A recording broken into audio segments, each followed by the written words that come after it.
அனைவருக்கும் வணக்கம். பொதுவா ஒரு மொழிய எழுதவோ, பேசவோ, படிக்கவோ தெரியணும்னா, அந்த மொழியில இருக்கிற இலக்கணத்த கத்துக்கிட்டா தான் நம்ப எதா இருந்தாலும் பண்ண முடியும். அதுதான் ஒரு மொழிக்கு அடிப்படையானது. பொதுவா நம்ப இலக்கணம் கத்துக்கிட்டாலே போதும், நம்ப ஒரு லாங்குவேஜ ஓரளவு கத்துக்கிட்ட மாரி தான். அதே மாரி தாங்க நம்ம இங்கிலீஷ் லாங்குவேஜ் கத்துக்கிறதுக்கும். இப்ப தமிழ்ல இலக்கணம் சொல்றத நம்ம ஆங்கிலத்தில கிராமர்ன்னு சொல்லுவோம். அந்த கிராமர நம்ப கத்துக்கிட்டாலே போதும், நம்ப ஓரளவு எழுத, படிக்க எல்லாமே கத்துக்கலாம் இங்கிலீஷ்ல. இப்ப இங்கிலீஷ் கிராமர் கத்துக்கிறது பெரிய விஷயம் இல்ல. அந்த இங்கிலீஷ் கிராமர்ல எது நம்ம முதன்மையா கத்துக்கணும் அப்படிங்கிறது தான் நமக்கு ரொம்ப பெரிய விஷயமா இருக்குது. அப்படிப்பட்ட குழப்பத்த தீர்க்கறதுக்கு தான் இன்னைக்கு இந்த வீடியோல நம்ம இங்கிலீஷ் கிராமர்ல நம்ம முதன்மையா எத கத்துக்க போறோம் அப்படிங்கிறத பேசப் போறோம். முதல்ல சென்டென்ஸ் ஸ்ட்ரக்சர்னா என்னன்னு தெரிஞ்சுக்கும் வாங்க. சென்டென்ஸ் ஸ்ட்ரக்சர் என்னன்னு பார்த்தீங்கன்னா, பொதுவா ஒரு வாக்கியம் அமைக்கிறோம்னா, அந்த வாக்கியம் இப்படி தான் அமைக்கணும் அப்படின்னு சொல்லிட்டு ஒரு ரூல், அதாவது ஒரு கோட்பாடு இருக்கு. அதாவது என்ன அந்த ரூல்னு பார்த்தீங்கன்னா, இப்போ பொதுவா தமிழ்ல ஒரு எக்ஸாம்பிள் எடுத்துக்குவோம். அவன் ஓடிக்கொண்டிருக்கிறான். அத அப்படியே திருப்பி போட்டு கொண்டிருக்கிறான், ஓடி, அவன் அப்படின்னு சொன்னா ஏதாச்சும் ஏற்புடையதா இருக்குதா? இல்லைல்ல. அதனால தான் ஃபர்ஸ்ட்டு ஸ்ட்ரக்சர்னா என்னன்னு பார்க்கணும்னு சொன்னேன். ஃபர்ஸ்ட்டு ஒரு வாக்கியத்த நம்ம அமைப்பா அடுக்க கத்துக்கணும். ஒரு வேர்ட இப்படி இந்த ஸ்ட்ரக்சர்ல பேசுனா அவங்களுக்கு புரியும் அப்படிங்கிறத நம்ம கத்துக்கணும். அப்படி நம்ப இங் அப்படி நம்ம இங்கிலீஷ்ல ஒரு வாக்கியத்த புரியிற மாரி ஒரு ஏற்புடையா பேசுறதுக்கு முக்கியமான தேவை சென்டென்ஸ் ஸ்ட்ரக்சர். அந்த சென்டென்ஸ் ஸ்ட்ரக்சருக்கு ஒரு ஃபார்முலா இருக்குது. அது என்ன ஃபார்முலான்னு பார்த்தீங்கன்னா, subject plus verb plus object. இத வச்சு தான் நம்ம ஒரு வாக்கியத்தையே நம்ம அமைக்க போறோம். அப்படி அமைக்க போறதுக்கு முன்னாடி இந்த சப்ஜெக்ட், வெர்ப், ஆப்ஜெக்ட்னா என்னன்னு ஃபர்ஸ்ட்டு தெரிஞ்சுக்குவோம். இப்போ இந்த சப்ஜெக்ட்னா என்னன்னு பார்த்தீங்கன்னா, ஒரு செயல் நடக்குது. அந்த செயல யார் செய்றா அப்படிங்கிறத விவரிக்கிறது தான் சப்ஜெக்ட். உதாரணத்துக்கு பார்த்தீங்கன்னா, ஓடுகிறான். யார் ஓடுறா? அவன் ஓடுகிறான். இல்லைன்னா அவள் ஓடுகிறார்.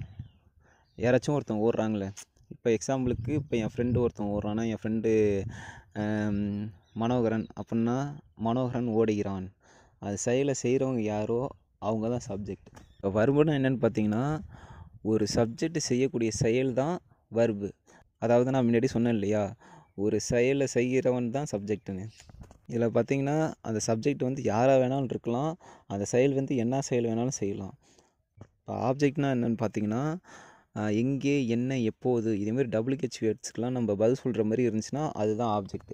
இப்போ உதாரணத்துக்கு பார்த்தீங்கன்னா, அவள் பாடுகிறாள். அவள் எங்கே பாடுகிறாள்? அவள் ஒரு ஸ்டேஜ் மேலே நின்றுட்டு பாடுறா. He is singing on the stage. இப்படி ஒரு சென்டென்ஸ் பேட்டர்ன் வச்சு தான் நம்ம சென்டென்ஸ் உருவாக்க முடியும். இந்த சென்டென்ஸ் பேட்டர்ன் பார்த்திங்கன்னா ஒரு பேசிக் சென்டென்ஸ் பேட்டர்ன் தான். இதோட இன்னும் அல்ட்ரா லெவல் சென்டென்ஸ் பேட்டர்ன்லாம் நம்ம போக போக பார்க்கலாம். ஃபஸ்ட்டு இதுதான் ஒரு இங்கிலீஷ் கற்றுக்கிறதுக்கான ஒரு பேசிக்கான ஒரு விஷயம். இது கற்றுக்கிட்டாலே போதும். இதுவே ஒரு இங்கிலீஷ்க்கு பேசிக் கற்றுக்கிட்ட மாதிரி தான். சரி, ஓகேங்க. இப்போ நம்ம சப்ஜெக்ட்னா என்னென்னவா இருக்குன்னு சொல்லிட்டு எல்லாருக்கும் கொஞ்சம் யோசிப்பீங்க. இதில் சப்ஜெக்ட்டுன்னு சொன்னீங்க. சப்ஜெக்ட்னா என்னென்னவா இருக்கும் அப்படின்னு சொல்லிட்டு சில பேருக்கு டவுட் இருக்கும். சப்ஜெக்ட்னா எல்லாமே சப்ஜெக்ட் தாங்க. இப்போ ஒரு பொருள்லேருந்து, பிளேஸ்லேருந்து, ஒரு மனுஷன்லேருந்து எல்லாருமே சப்ஜெக்ட் தான். அதேமாதிரி வர்புனா என்னென்னு வர்புனா என்னென்னு பார்த்தீங்கன்னா, அந்த சப்ஜெக்ட் செய்யக்கூடிய செயல் எல்லாமே வர்பு தான். லைக் ஓடுகிறான், நிற்கிறான் இங்கேன்னு சொல்லிட்டு அவன் செய்கிற செயல்கள் எல்லாமே வர்பு தான். ஆப்ஜெக்ட்னா என்னென்னு பார்த்தீங்கன்னா, அந்த அவன் என்ன செய்கிறான், எங்கேருந்து செய்கிறான், எந்த இடத்துலேருந்து செய்கிறான்னு சொல்லிட்டு அந்த செய்கிறதெல்லாம் எங்கே இப்போ அந்த WH வேர்டுக்கு இந்த ரிசீவ் பண்ணுற ஆன்சர் ரிசீவ் பண்ணுற மாதிரி இருந்துச்சுன்னா அது ஆப்ஜெக்ட். அதுதான் அந்த சப்ஜெக்ட், ஆப்ஜெக்ட் இந்த சப்ஜெக்ட், ஆப்ஜெக்ட் நம்ம எதுவாக வேணாலும் இருக்கலாம், எந்த இடத்துல வேணாலும் இருக்கலாம். அதுதாங்க அந்த சப்ஜெக்ட், வெர்ப், ஆப்ஜெக்ட். இப்போ உதாரணத்துக்கு சில எக்ஸாம்பிள்ஸ் பார்க்கலாம் வாங்க.